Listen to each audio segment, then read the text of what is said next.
Bem, e para finalizar as práticas de volumetria, vamos falar da volumetria de oxidação-redução. Bem, esse tipo de volumetria é aquela em que a reação entre o analito e a solução padrão envolve uma reação de transferência de elétrons, ou seja, uma reação de oxidação-redução. Existem vários métodos. Os chamados métodos oxidimétricos são aqueles que utilizam como solução padrão soluções que são oxidantes. Entre os métodos oxidimétricos existem três principais: a permanganimetria, a dicromatometria e a iodometria. A permanganimetria é, dentre os três, o principal e é também o assunto da nossa prática no laboratório. Ela tem esse nome porque ela usa como solução padrão o permanganato de potássio. Então, permanganimetria é a medida da quantidade de permanganato utilizada para reagir com o analito. É o método volumétrico mais importante de oxidação-redução. Tá? Eu posso, dependendo do meio, né, e do tipo de amostra que eu tenho, ter 4 tipos de permanganimetria. Mas a nossa, a que a gente utiliza lá no laboratório, né, a nossa prática, é a da permanganimetria em meio ácido, ou seja, o íon permanganato, que é a solução padrão, vai reagir com o meu analito em meio ácido, transferindo 5 elétrons. Né? Então, ele sai do NOx mais 7 para o NOx mais 2, ele se reduz. Se ele se reduz, se ele perde elétrons, ele é um oxidante. Desculpa, ele ganha elétrons, está aqui mais, né? Se ele ganha elétrons, ele se reduz, portanto, ele é um agente oxidante. E aí é um método oxidimétrico, tá? Solução padrão, repetindo, permanganato de potássio. Preciso acidificar o meio porque é a permanganimetria em meio ácido. Então, as soluções de permanganato de potássio, elas são bem específicas, tá? Existe uma grande vantagem em utilizar o permanganato de potássio como solução padrão, porque ele é um forte agente oxidante. Então, isso quer dizer que ele consegue ter uma aplicação bastante ampla, ele consegue determinar um número muito amplo de amostras, de analitos. Então, ele é um forte oxidante, isso é uma vantagem. Porém, a sua solução, ela apresenta determinadas especificidades que dá um trabalhinho, tá? Justamente pelo fato dele ser um forte agente oxidante, ele é muito reativo. Tá? Então, cada vez que você abre o frasco e o permanganato de potássio entra em contato com o oxigênio da atmosfera, ele forma o MnO2, que é o dióxido de manganês. Esse dióxido de manganês é uma impureza, porque ele não é permanganato, ele é dióxido, e a solução padrão precisa ser permanganato. Então, a sorte é que ele é insolúvel, então quando a gente solubiliza o permanganato, a gente faz uma filtração para retirar o dióxido de manganês que está lá presente como impureza. Tá? A solução preparada, a solução padrão, ela é relativamente estável. Esse relativamente é justamente por conta dessa reatividade dela. Então, ela reage com o CO2, com ácidos, né, com meios levemente ácidos. Como a água destilada, ela vive, né, ela é guardada em locais onde ela tem contato com a atmosfera, e na atmosfera tem CO2, então essa água é levemente ácida. Eu preciso, para fazer a minha solução, ferver a água antes, né, ebulir a água para retirar esse CO2, para ela não reagir com o permanganato.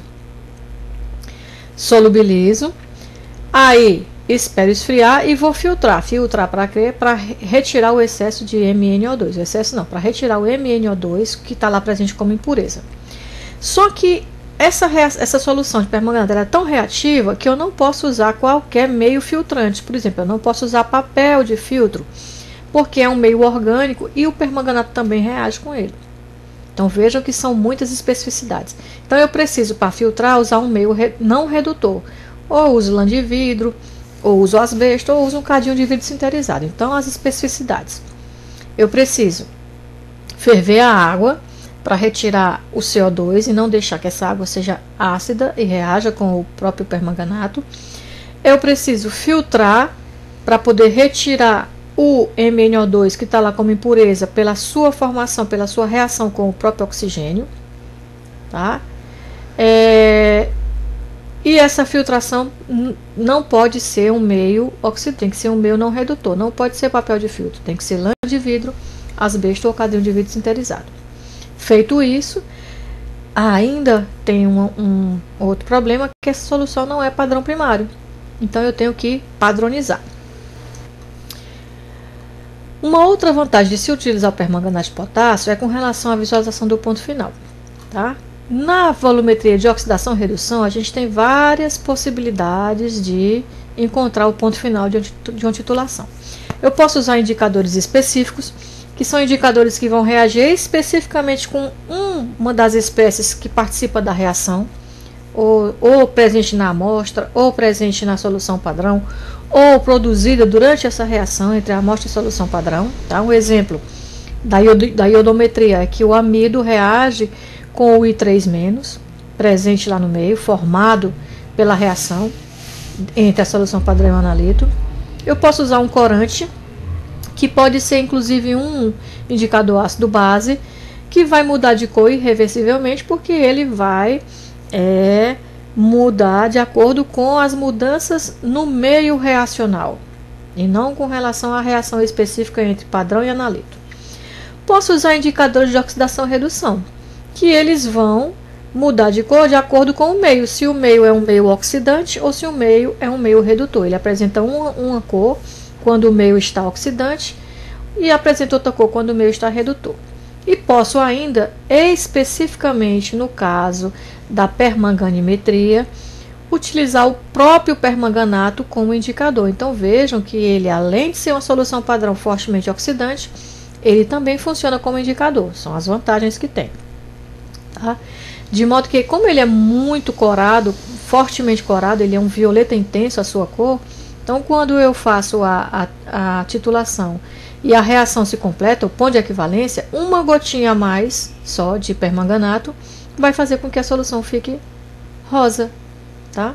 Então essa gotinha a mais é um volume muito pequeno que não vai causar erro, e aí eu consigo perceber o ponto final da titulação e assim utilizar aquele volume de solução padrão gasto até ali como o volume do ponto de equivalência, para calcular a concentração das minhas amostras. Então, como que eu vou preparar, né? A gente já sabe, eu vou calcular quanto de permanganato eu preciso pesar de acordo com a concentração que eu quero fazer e com o volume que eu quero. Vou pesar, vou transferir para um balãozinho volumétrico, né? Com a água destilada recém-fervida, tá? Para retirar lá o CO2. Agitar aí por uns 5 segundos. Deixar esfriar, depois eu vou filtrar para retirar lá o dióxido de manganês, lembrando que eu tenho que usar a filtração a vácuo usando um funil sinterizado, de vidro sinterizado, um cadinho de vidro sinterizado também, ou se eu tiver um funil comum, não posso usar papel de vidro, eu vou usar lã de vidro ou asbesto, tá? Então os insolúveis serão, né, retidos nesse meio filtrante. Depois eu vou conservar em frasco escuro, porque além de reagir com o oxigênio, além de reagir com o CO2 que pode estar dissolvido na água, ele também se decompõe na presença de luz. Então eu tenho que ter um frasco escuro. Vejam quantas especificidades nessa solução, tá?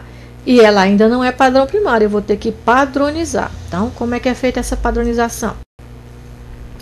A padronização da solução de permanganato, ela pode ser feita utilizando a solução padrão de oxalato de sódio.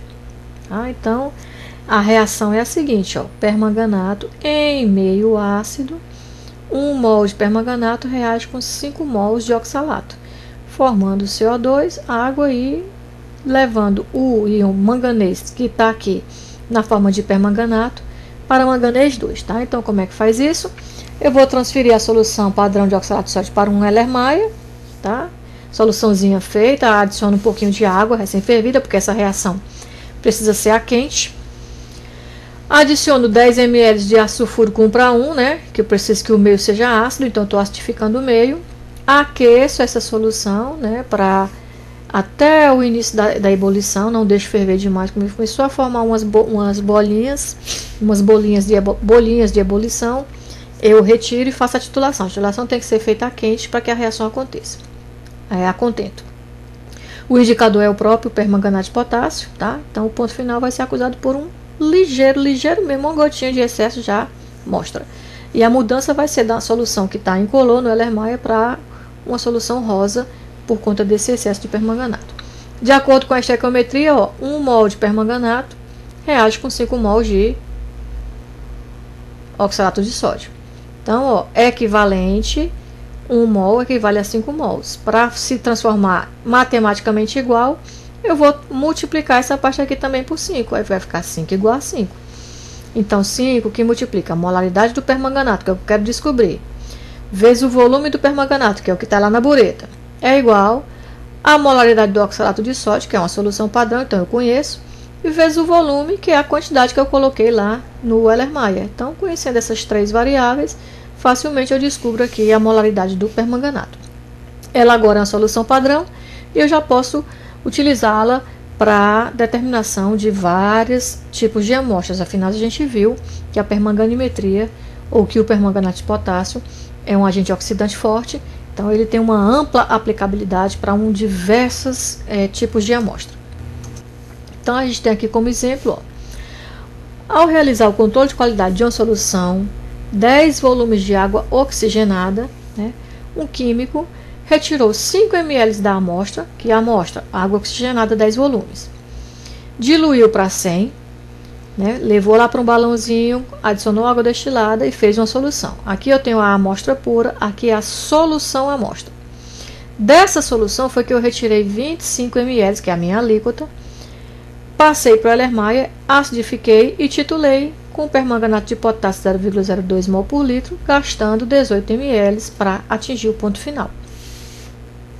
Calcule a força em volumes da amostra analisada. A amostra está apta para ser comercializada? Ela está sendo comercializada como se fosse 10 volumes, então ela tem que dar essa concentração. Se não der essa concentração, não está apta. Então vamos ver. A reação acontece da seguinte forma: 2 mols de permanganato reage com 5 mols do peróxido de hidrogênio, que é a nossa água oxigenada, em meio ácido. Então, de acordo com a reação, 2 mols de permanganato reage com 5 mols de peróxido. Qual o número total de mols de permanganato utilizado? Eu posso encontrar multiplicando o volume gasto vezes a sua concentração. 18 ml vezes 10 a menos 3 para passar para litro. É o volume gasto na titulação vezes 0,02 mol por litro, que é a concentração do permanganato. Então, eu encontrei que na titulação eu usei 0,36 vezes 10 a menos 3 mols de permanganato. Isso equivale a quantos mols de peróxido de hidrogênio? Vamos ver, tá aqui, Para cada 2 mols de permanganato, eu preciso de 5 de peróxido, então tá aqui. Eu não usei 2, eu usei 0,36 vezes 10 a menos 3, então isso equivale a X. X está aqui. O número de mols de peróxido de hidrogênio, então, que participou da reação, 0,9 vezes 10 a menos 3. Só que isso aqui está só nessa alíquotazinha de 25 que eu analisei, tá? Então, essa é a quantidade na alíquota que foi titulada. Mas essa alíquota veio dessa solução, veio de 100 ml. Então, dentro dessa solução aqui todinha, quanto é que tem? Ou seja, dentro de 100 ml eu vou ter Y. Y vai ser 3,6 vezes 10 a menos 3 mols de peróxido de hidrogênio. Essa quantidade é na solução amostra, não é na amostra. Mas observem, dentro desses 100 ml de solução amostra, quanto é que tem só de amostra mesmo, só de água oxigenada pura? 5, eu peguei 5 ml, coloquei para um balão e completei com água, diluí até formar 100 ml. Então, de peróxido mesmo, dentro desses 100 da solução amostra, só tem 5 da amostra. Então, essa massa que eu achei na solução amostra, ela equivale a 5 ml de amostra pura. Então, tá aqui, 3,6 vezes 10 a menos 3 está presente em 5 ml da amostra pura. Se eu tivesse 1 litro dessa amostra, eu teria Z. Z, 0,72 mol por litro. Então, essa é a concentração dessa amostra de peróxido de hidrogênio, dessa água oxigenada, em mol por litro. Mas ele quer saber se ela está apta. E lá, quando eu vou comprar lá na farmácia, eu não compro em molaridade, eu compro em volumes. Então, eu tenho que transformar a molaridade em volumes. Como é que eu faço isso? Ora, o peróxido de hidrogênio, ele se degrada espontaneamente de acordo com essa reação aqui, ó. Cada 2 mols de peróxido de hidrogênio formam 1 mol de oxigênio e 2 de água. Então, para cada 2 peróxido, forma 1 oxigênio. Está aqui a relação. 2 mols de peróxido de hidrogênio geram 1 mol de oxigênio. Qual é o total de peróxido de hidrogênio que eu tenho lá no frasco, na amostra que eu analisei?